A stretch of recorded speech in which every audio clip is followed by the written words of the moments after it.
आज के लेक्चर का टॉपिक है कृषि क्रांति, एग्रीकल्चर रेवोल्यूशन। लास्ट लेक्चर में हमने पढ़ा था वैज्ञानिक क्रांति के बारे में, जिसके अंतर्गत हमने जाना था कि किस प्रकार से वैज्ञानिक दृष्टिकोण का विकास हुआ था, और यही परिणाम हमें मध्य युग में कृषि क्रांति में भी देखने को मिलते हैं। तत्कालीन समय की यदि 18वीं सदी की बात करें, उसमें कृषि व्यवस्था किस तरह की थी, तो देखते हैं 18वीं सदी के यूरोप की अर्थव्यवस्था कृषि प्रधान देखने को मिलती है। यूरोप के लगभग सभी देशों में जनसंख्या का अधिकांश भाग गांवों में बसता था और अर्थव्यवस्था में कृषि का महत्वपूर्ण स्थान रहा।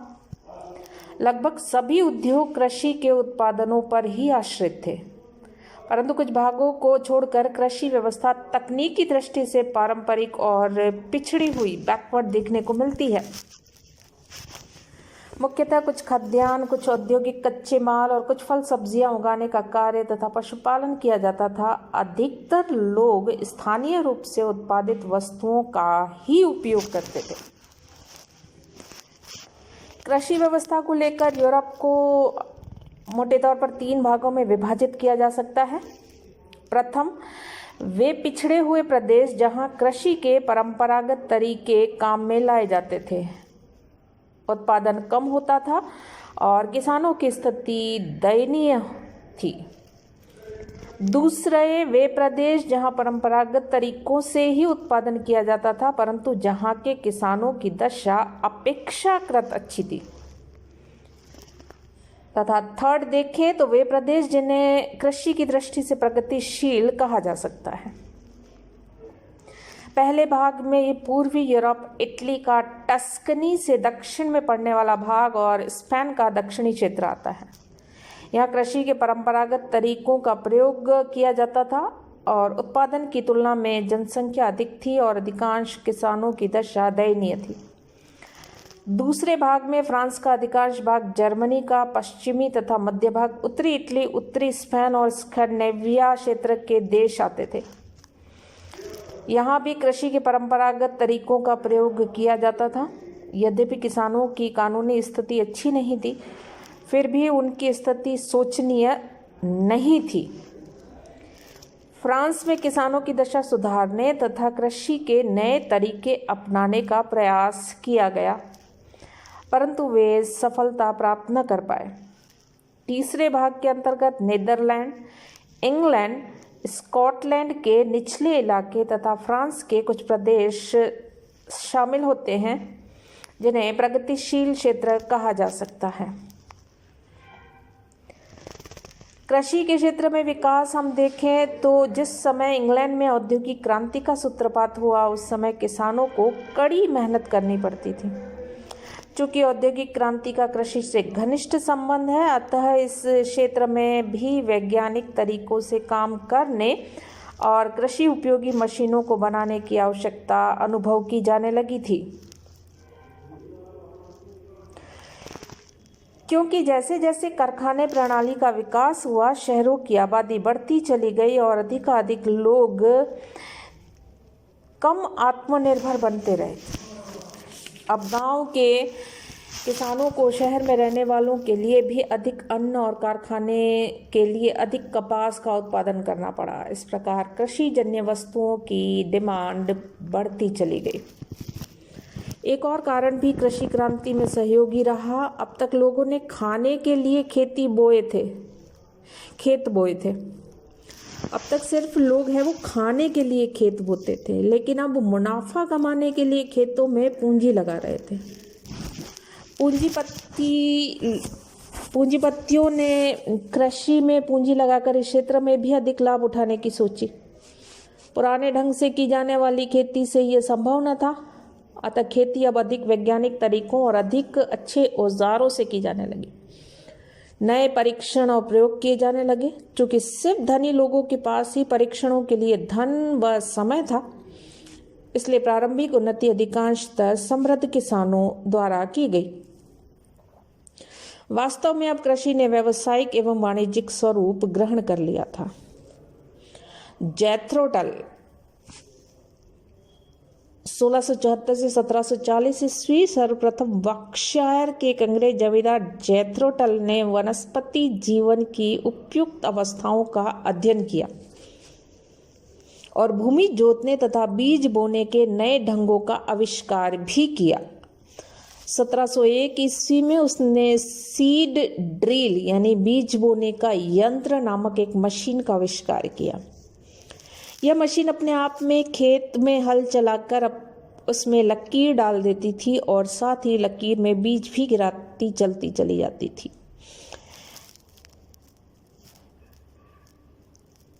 यह मशीन उस लकीर में गिरे हुए बीजों को मिट्टी के साथ ढांकती हुई खेत को बराबर कर आगे चली जाती थी। इससे किसानों को श्रम से मुक्ति मिल गई और समय भी बचने लगा।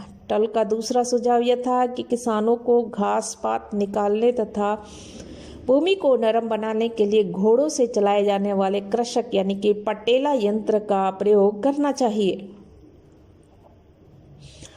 वाइकाउंट टाउनशेड, जिसका समय है 1670 से लेकर 1738, इसके बाद वाइकाउंट टाउनशेड ने किसानों को फसलों को बदल बदल कर उपजाने के लाभ समझाए। गेहूं, शलगम, जौ और क्लोवर की खेती क्रमशः आने वाले वर्षों में भी उसी जमीन के टुकड़ों में करने से जमीन को सीजने भर बेजोत भी नहीं रखना पड़ता और इससे जमीन को उर्वरता भी नष्ट नहीं होती। इस प्रणाली से प्रति एकड़ दुगनी पैदावार होने लग गई। रॉबर्ट बैकबेल 1760 ईस्वी के आसपास रॉबर्ट बैकबेल नामक अंग्रेज ने पशुपालन को एक लाभदायक व्यवसाय बनाया और उसने मवेशियों और घोड़ों की नस्लों में सुधार और चुनी हुई भेड़ों की उत्पत्ति बढ़ाने का प्रयास भी किया और मवेशियों को दुधारू तथा गोश्त प्रदान करने वाला और भेड़ों को ऊन तथा मांस देने वाला बनाने में कामयाब रहा। उसके बाद के वैज्ञानिकों ने स्वस्थ जानवरों की वृद्धि के लिए और भी उपाय खोज निकाले और वनस्पति शास्त्री भी पेच नहीं रहे। एक अमेरिकी लूथर बर्बंक ने पौधों की नई किस्म पैदा करने में सफलता अर्जित कर ली। वनस्पति शास्त्री भी पीछे न रह पाए और एक अमेरिकी थे जिनका नाम था लूथर बर्बंक ने पौधों की एक नई किस्म पैदा करने में सफलता प्राप्त की और पौधों में कलम लगाने से इच्छित और नई किस्म तैयार की जाने लगी। नेक्स्ट इसमें देखें रासायनिक खाद। 1840 ईस्वी तक किसान लोग अपने खेतों में पुराने तरीके से खाद देते थे और खाद देने के मामले में कोई नया तरीका नहीं अपनाया गया था अब तक। लेकिन उसी वर्ष जस्टिस वॉन लिविंग नामक एक जर्मन रसायन शास्त्री ने एक पुस्तक प्रकाशित करवाई जिसमें उसने यह प्रतिपादित किया कि पौधों की आधारभूत खुराक पोटाश, नाइट्रोजन और फास्फोरस होती है। इन द्रव्यों की मात्राएं मिला देने से मिट्टी की उर्वरता बढ़ जाती है और इसके बाद व्यापारिक खादें बड़े पैमाने पर खेती में प्रयुक्त की जाने लगी और जिससे उपज बड़े पैमाने पर होने लगी। कृषि के नए उपकरण। श्रम बचाने के लिए कृषि के प्रयोग में आने वाली मशीनों के निर्माण की तरफ अब ज़्यादा ध्यान दिया जाने लगा क्योंकि औद्योगिक मशीनों के लिए कृषि उत्पादन की मांग काफ़ी बढ़ गई थी। अमेरिका में भाड़े के मजदूरों की कमी ने लोगों का ध्यान इस तरफ केंद्रित किया और यही कारण रहा कि क्षेत्र में अमेरिका दूसरे देशों का अगुवा बना। 1834 में साइरस एच मैककॉर्मिक ने फसल काटने वाली मशीन का आविष्कार किया। उसके पश्चात एप्पलबाई ने बटोरने वाले दोहरे वाइंडर इसमें जोड़कर इस मशीन को अधिक उपयोगी बनाया। इसी अवधि में अन्य आविष्कार देखें तो वह थे घोड़े से खींचा जाने वाला पांचा, मढ़ई की मशीन, लोहे का हल और तवेदार हैरो यानी कि पटला आदि का निर्माण करने में कामयाब हो पाए। बाद में घोड़े के स्थान पर भाप के इंजन, गैसोलीन इंजन और बिजली की मोटरें खेती में लगाई गई जिससे कृषि का कार्य तेज गति से होने लगा। कृषि की पैदावार के संरक्षण और प्रयोग के नए तरीके ढूंढ निकाले गए। तेजी से बाजार और बाजार से दुकानों तक पहुंचाने की तरफ सुरक्षित रखने के लिए एक वैज्ञानिक स्टोर बनाए जाने लगे। फ्रांस के लुई पास्चर ने मक्खन और पनीर बनाने के कार्य को सुधारा। रासायनिकों ने निरंतर प्रयोग करके फसलों के नए प्रयोग की खोज करके उनके लिए बाजार को विस्तृत बनाया। उदाहरण देखें तो अमेरिका के निग्रो वैज्ञानिक जॉर्ज वाशिंगटन आर्थर ने अनवरत खोजों के बाद यह बतलाया कि मीठे आलू से 100 विभिन्न प्रकार की वस्तुएं बनाई जा सकती हैं। आर्थर यंग और उसकी नई खेती की प्रणाली।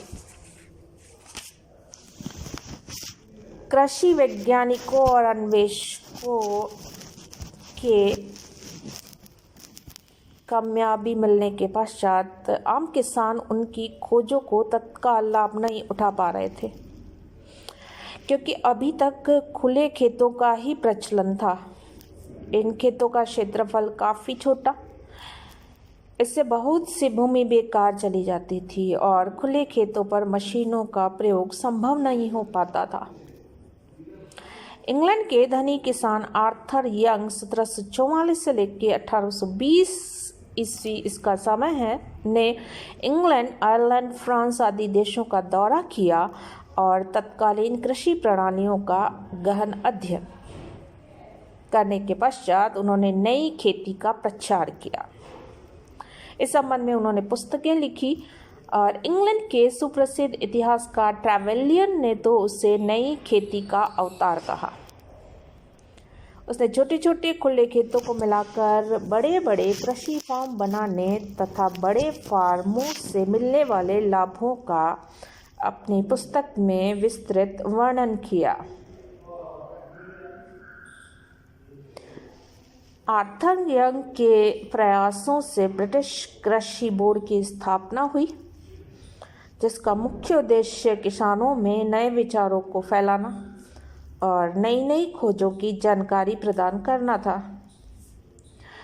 इसके पश्चात प्रत्येक देश में कृषि मंत्रालय कायम होने लगे।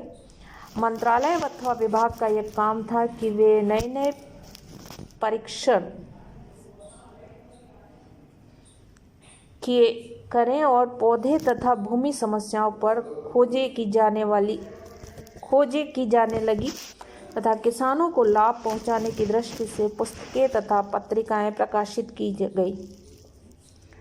सरकारी तौर पर कृषि विद्यालयों की स्थापना की जाने लगी और इन विद्यालयों में वैज्ञानिक ढंग से कृषि का काम सिखाया जाने लगा।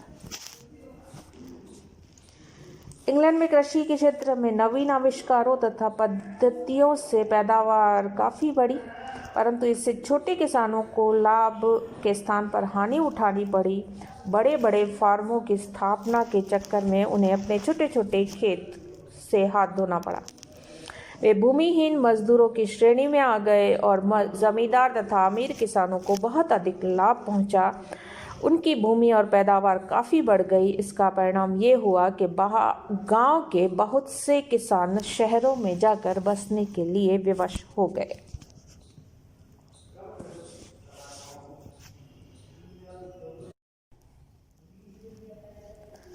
आज के लेक्चर का टॉपिक है कृषि क्रांति, एग्रीकल्चर रेवोल्यूशन। लास्ट लेक्चर में हमने पढ़ा था वैज्ञानिक क्रांति के बारे में, जिसके अंतर्गत हमने जाना था कि किस प्रकार से वैज्ञानिक दृष्टिकोण का विकास हुआ था और यही परिणाम हमें मध्य युग में कृषि क्रांति में भी देखने को मिलते हैं। तत्कालीन समय की यदि 18वीं सदी की बात करें, उसमें कृषि व्यवस्था किस तरह की थी तो देखते हैं। 18वीं सदी के यूरोप की अर्थव्यवस्था कृषि प्रधान देखने को मिलती है। यूरोप के लगभग सभी देशों में जनसंख्या का अधिकांश भाग गांवों में बसता था और अर्थव्यवस्था में कृषि का महत्वपूर्ण स्थान रहा। लगभग सभी उद्योग कृषि के उत्पादनों पर ही आश्रित